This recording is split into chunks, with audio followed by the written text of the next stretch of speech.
Thank you. Well, good morning. Welcome to the White House. It is a pleasure to be here this morning because it's not every CEA report that gets a vice presidential unveiling. So we are feeling very special and very proud. And this report is on a topic that is particularly dear to the vice president's heart, the Recovery Act. He and his staff have played a crucial role in making sure that this top priority of the administration is implemented in the best way possible. The president routinely refers to him as Sheriff Joe because of the high standards he's set and the impeccable oversight that he has provided. And I like to think that our report today is a piece of that oversight. As part of the unprecedented transparency and accountability provisions of the Recovery Act, the Council of Economic Advisors provides a report to Congress about the effects of the Act each quarter. And this morning, I'd like to give you just a very brief overview of our report. We have hard copies for anyone who wants it, so you can read all of the details. Well, the first thing I want to talk about is the changing composition of the Recovery Act stimulus. You know, Congress designed the Recovery Act to both begin spending out quickly and to provide crucial support to the economy over a 2-year period. And with the Vice President's guidance, the Act has met and is continuing to meet these goals. Things like the state fiscal relief, the payments to seniors, the emergency unemployment insurance benefits, and the tax cuts all went into effect very quickly. The tax cuts all had some of their biggest impact, or people started to notice them most, in the first 2 quarters of this year during tax season, when most people got the concrete evidence in the form of reduced tax payments and increased refunds. And in previous CEA reports on the Recovery Act, we've highlighted the state fiscal relief provisions, the tax cuts, and the income support payments. But in today's quarterly report, we highlight the public investment spending in the Recovery Act. This is the project spending that not only creates jobs in the short run, but leaves us with an expanded and improved ability to create high-paying jobs in the future. You know, the Recovery Act includes some $319 billion of public investment in everything from basic infrastructure like roads and bridges to 21st century infrastructure like a smarter electrical grid and universal broadband. It invests in community health centers and health information technology, education and job training, what we call our human capital. And it makes unprecedented investments in basic scientific research to enhance innovation and help retain our competitive edge. Well, the public investment components of the Recovery Act were always expected to spend out more gradually because they typically require planning and are often awarded through a rigorous competitive process. But these outlays increased more than 50% between the first and second quarter of this year, which explains why the Vice President has been referring to this period as the summer of recovery, or I might even call it the summer of projects. In the area of transportation infrastructure alone, some 14,000 projects have already been awarded as of the first quarter of this year. Now, I agree. An innovative feature of the Recovery Act that we highlight in this report is its focus on partnering public investment with private and other funds. You know, much of the Recovery Act investment spending takes the form of matching grants, loan guarantees, interest subsidies, and tax incentives that support and encourage outside investment. For example, the 48C Advanced Energy Manufacturing Credit gives private firms that pass the Department of Energy's competitive process a 30% tax credit for their investment in factories to produce things like solar panels, wind turbines, and other clean energy products.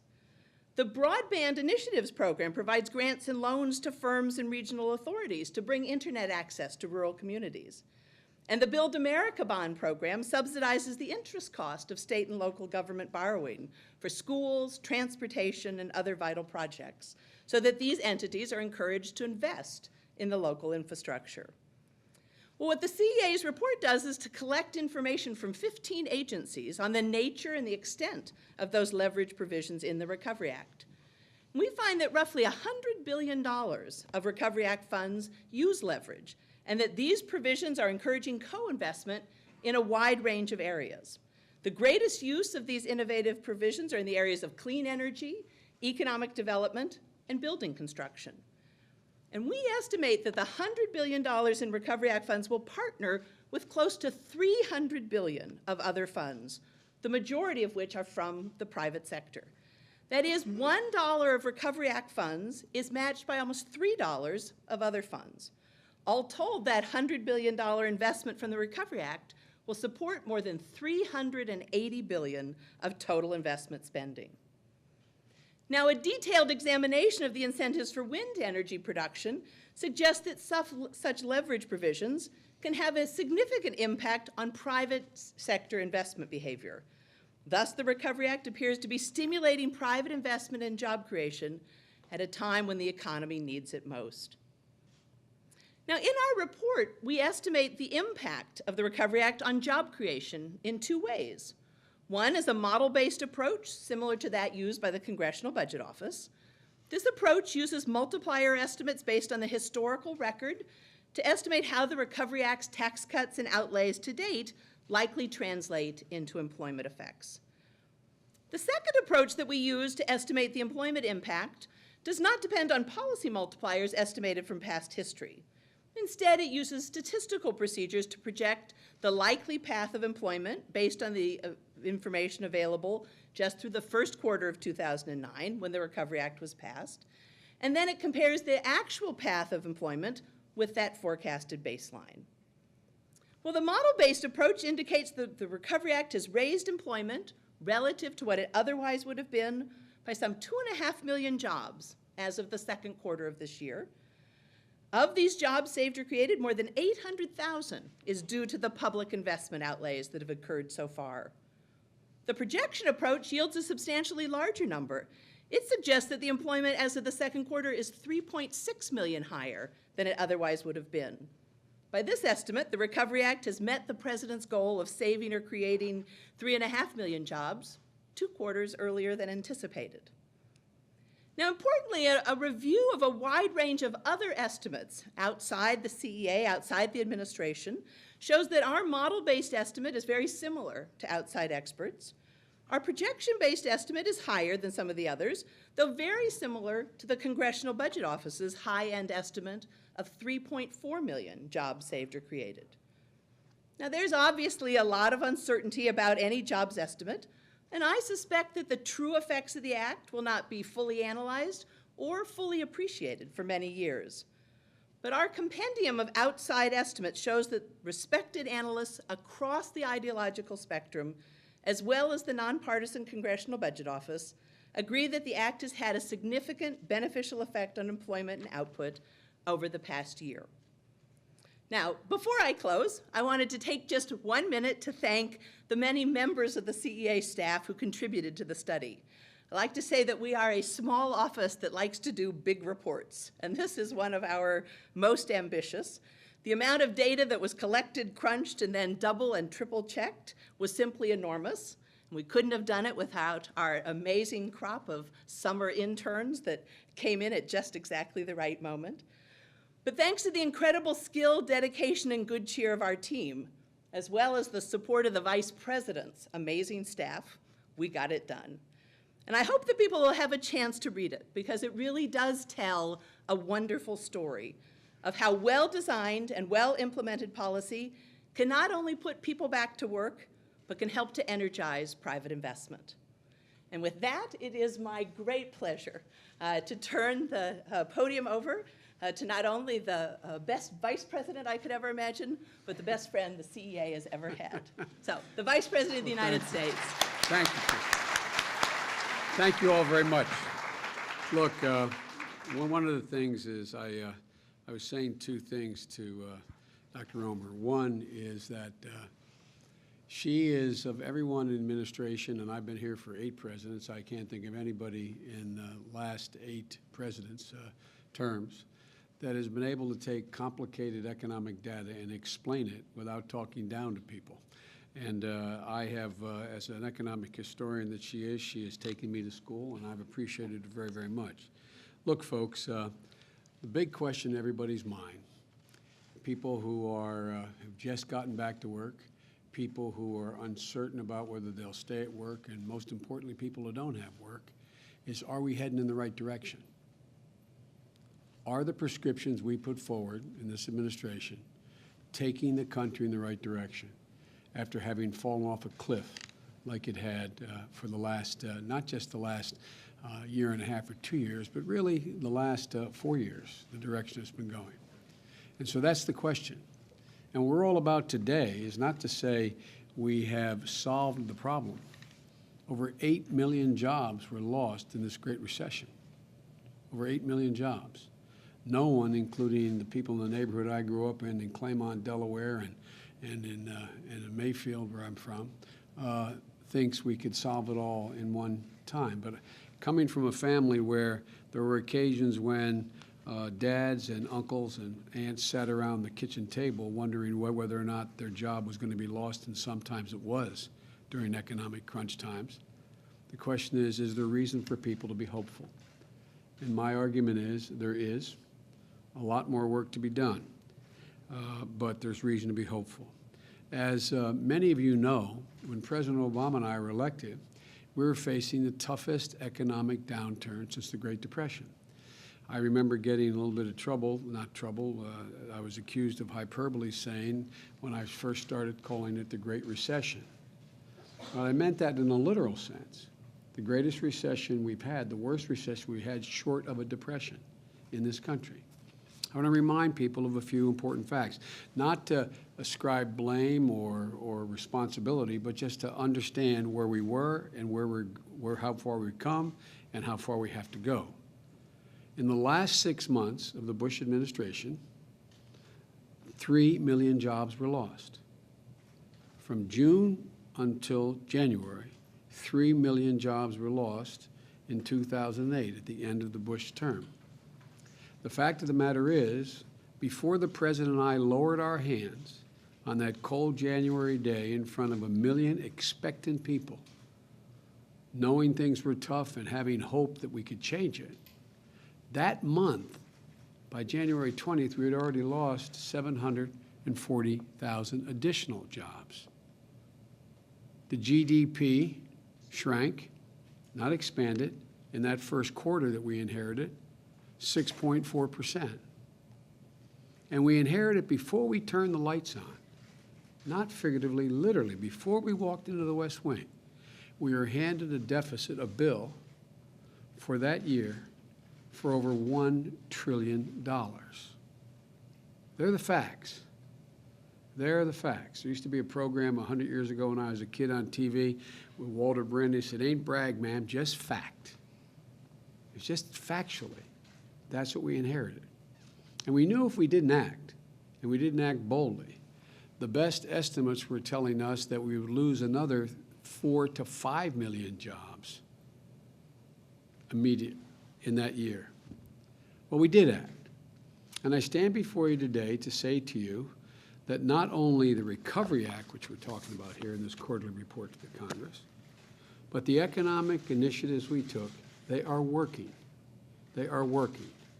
We went from losing 3 million jobs in the last 6 months of the Bush administration and 3.6 million or 3.7 million in the first 6 months we took office, inheriting a policy we could not possibly turn around before we could pass anything, to this first 6 months of this year, actually adding almost 600,000 private sector jobs.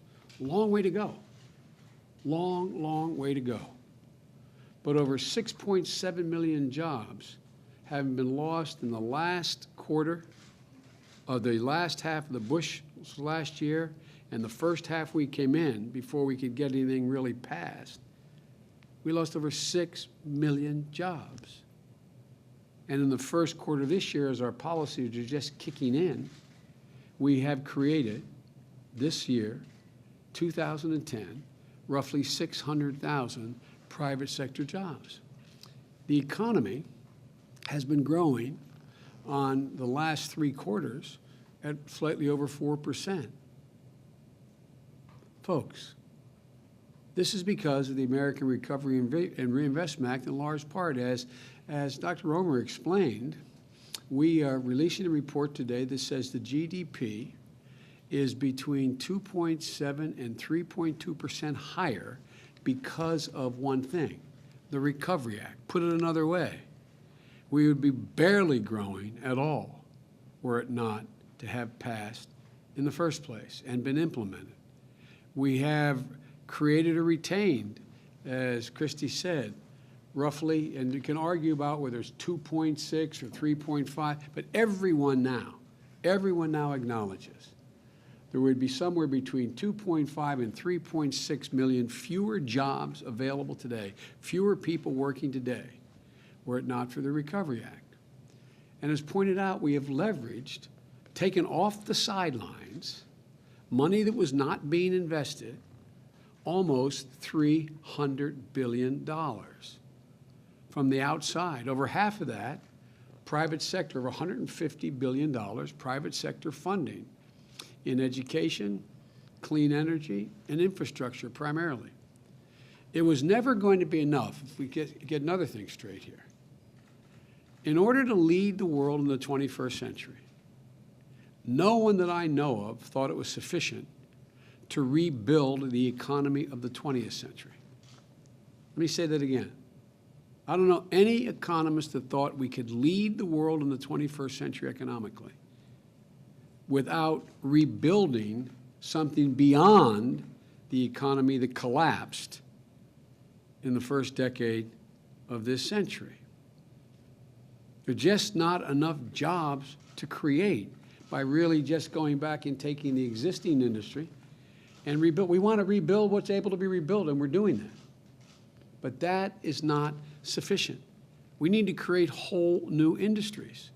I wish we had time, because I'm not being solicitous. She's brilliant. I wish she could give you, in one of her classes that she used to teach, literally, an economic history of this country and how we've been through periods not dissimilar to this, and the only way out is creating something more than you inherited.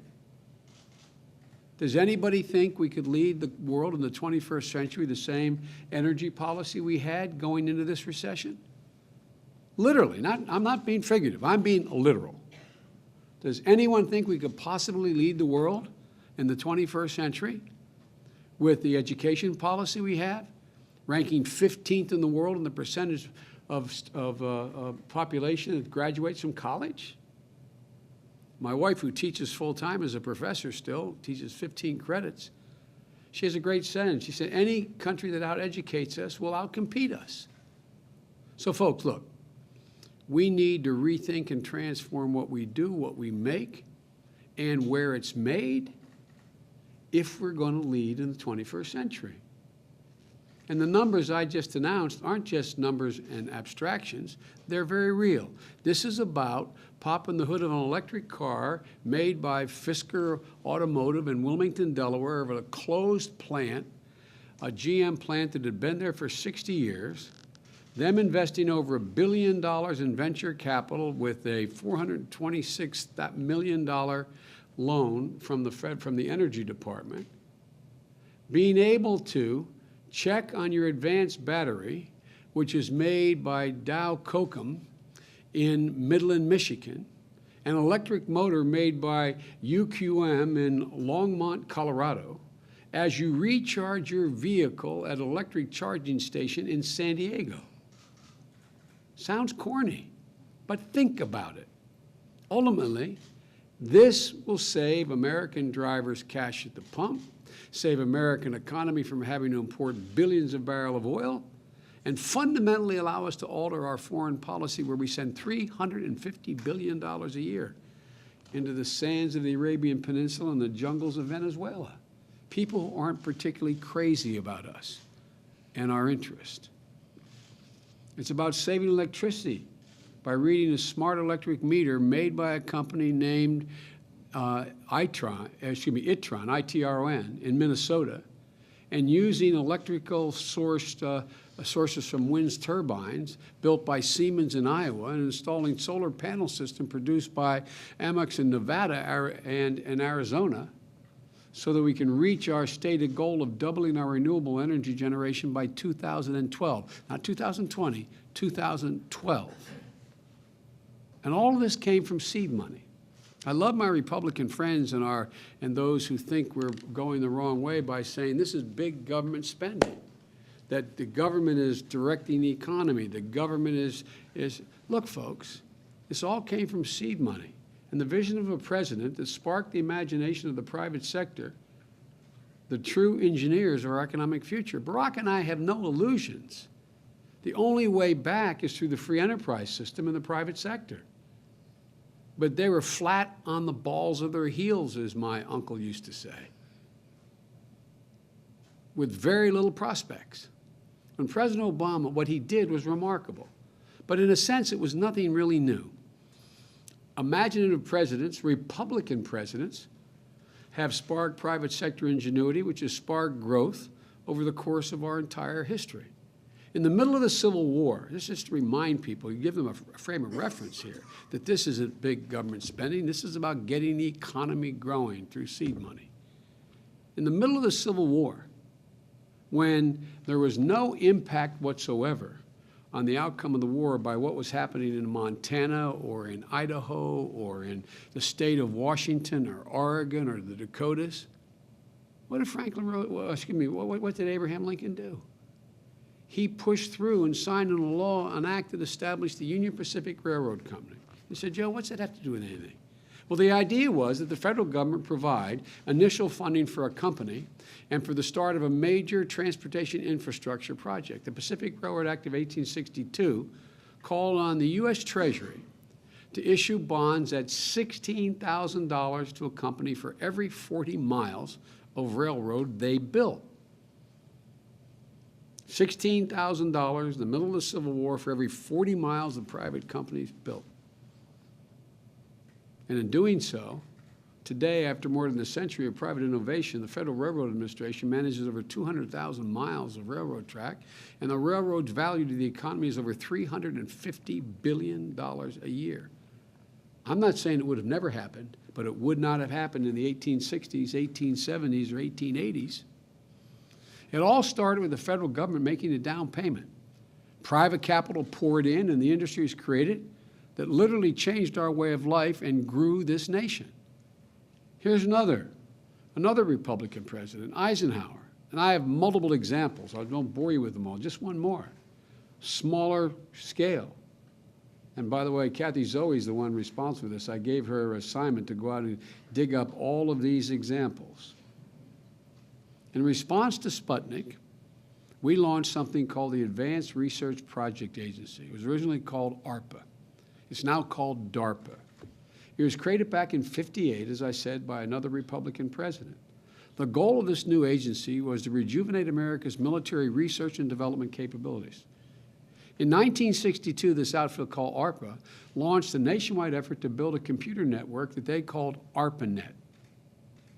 By 1975, after spending $25 million of government money, ARPA researchers had done just that. They created a basic structure of the modern internet. In the 1980s, private industry dove in, and by 2009, the internet was being used by approximately 27% of the world's population, 1.8 billion people. It's become an incredible economic engine for hundreds of billions of dollars in commerce and countless numbers of jobs. What would happen had we not provided the seed money? It would have eventually happened, my guess. But it's a big deal. This was a relatively modest federal investment that allowed private industry to completely transform our economy, which is exactly what we're doing again. I was down in Kentucky a couple weeks ago visiting the General Electric plant in Louisville. Through the Recovery Act, we put up $2.3 billion, not for that company, but companies like GE, to manufacture component parts for a new green energy economy in the United States. Wouldn't it be ironic we went from being dependent upon foreign oil to be dependent upon renewable energy sources being made by and imported to the United States as the sole way in which we could get this renewable energy? So instead of importing from overseas, as a result, we're going to see from that investment $5.4 billion in private capital investment. We're also providing tax breaks to encourage Americans to purchase energy efficiency appliances, sparking the demand for the first new line of products GE has come up with on the appliance side. As a result, GE went out and invested, because of that act, and this is what they told us, they invested $600 million expanding that manufacturing facility to produce energy-efficient dishwashers, clothes dryers, and water heaters. They're not only creating more jobs in Louisville, they're not only creating them here in America, but as the CEO announced that day, they're actually bringing, I think the number was, 600 jobs from China to the United States. Isn't that novel? Isn't that novel? Ladies and gentlemen, who says we cannot compete? Where is it written that the United States of America cannot compete even in manufacturing? But it added to the payroll close to 1,000 people. And it's happening all across the country in different areas. As of last year, the USA only had 2 factories manufacturing batteries, producing new energy-efficient batteries. Only 2% of the world's supply, producing less than 2% of advanced batteries. These lithium-ion batteries run longer, provide more power, and work in a broader range of temperatures. By 2012, thanks in part to the investments we're making through the Recovery Act, we're going to grow that to 30 factories, the private sector is. And there's an outfit called A123 Energy in Detroit. It took a $249 million Recovery Act investment and leveraged it into $250 million in private funding. And because of companies like A123, in just 2 years, we're going to have a capacity to produce more than 20% of the world's advanced battery technology. By 2015, it will be 40% of the world's advanced battery technology. There's another example in Oregon. In 4 western states, they've been awarded $88 million grant from the Department of Energy for a regional smart grid demonstration project.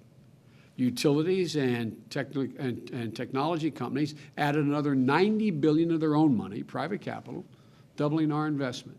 So that $178 million project features 12 utilities and 15 test sites, and states estimate it's going to create or retain at least 1,500 jobs because of that investment. On top of that, they'll be testing and developing brand new technologies.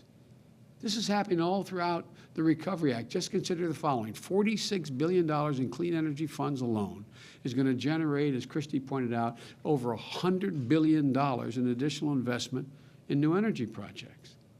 It's pretty simple, really. Once these companies see government jump into clean energy, they're much more confident about jumping in themselves. I give you multiple examples. That Dow facility, you can now go out on the market, and in a very short time, you're going to see this happening all over. You don't have to put solar panels on your house. They make a shingle that looks just like an asphalt shingle. You nail on your roof. It's a new breakthrough. It is energy efficient. It costs 30% more than a regular asphalt roof, less than a slate roof, and about it would cost you to put on a cedar shake roof. And the price will keep coming down, creating thousands of new jobs and saving an incredible amount of energy. With more private investment like this comes more innovation and growth, and most importantly, more jobs. These are good-paying jobs. These are not jobs that are going to be exported. These are jobs you can raise a family on. These are the jobs of the future, jobs that are going to create a nation that, in fact, is more energy efficient, a nation that protects the environment, a nation that builds things again, and builds them here in the United States again. And folks, let's be clear. None of this would have been possible if our friends on the other side, as my mother would say, God love them, our friends on the other side had gotten their way. They wouldn't have these investments. They would not have been able to leverage this private capital. What I find fascinating, and excuse the political interjection here, but our friends talk a big game about being pro-business. But they're fiercely opposed to providing tax breaks to companies like GE that is manufacturing the components for a clean energy future. They're opposed to loan guarantees to companies like Abound Solar Manufacturing, which expanded one Colorado plant and is opening a new one in Indiana that is going to create 1,500 permanent jobs. They're opposed to grants to companies like Dow Kokum, which is building an 800,000 square foot battery manufacturing facility, will supply 60,000 electric vehicles. And I know what they're against. The list goes on. I know what they're against, but I don't know what they're for. I mean that literally. I know what they're against, but what are they for? Look, all we're doing is just following a long tradition of presidents who have helped business invest, provided the seed money to get whole new industries going, creating not only jobs now, but jobs of the future. The other side has done everything in their power to keep this from happening. And just don't take my word for it. I just recently visited, actually a couple months ago, a company, an LED company in Durham, North Carolina called Cree. It is an LED lighting company, and this product is often manufactured abroad. And their CEO, an impressive guy, young guy, looked like he's in his late 30s or, was a young fella. He said, and I quote, "The Recovery Act funding made it a straightforward decision to continue to invest in the USA, both at our North Carolina facility and throughout our supply chain partners across the entire country." As Chuck said, it's pretty straightforward, folks. Government plants seeds, the private sector makes them grow, and we launch entire industries, creating hundreds of thousands of jobs of the future. And generally, what happens is we spark forms of commerce that heretofore were unimaginable. That's how we've led the world in the past. That's how we're going to dominate it again. It's going to start with new investments we're making and leveraging right now. But let me make it clear. The Recovery Act is not going to do it alone. It's private industry. It creates a virtuous cycle of investment at a time when no one was willing to take a chance. Presidents can't dictate economic outcomes, but they can set goals. They can spark the imagination of people. They can, in fact, generate a new sense of empowerment. They can, in fact, be a significant catalyst. I think the president has done that. The Recovery Act is a part of that. I think it's going to continue to grow, and I am absolutely confident we are moving in the right direction. Absolutely confident. I thank you all. I thank Christy and her entire staff, and thank my staff. If you get a chance, read the report. It's actually pretty interesting. Thank you all very, very much.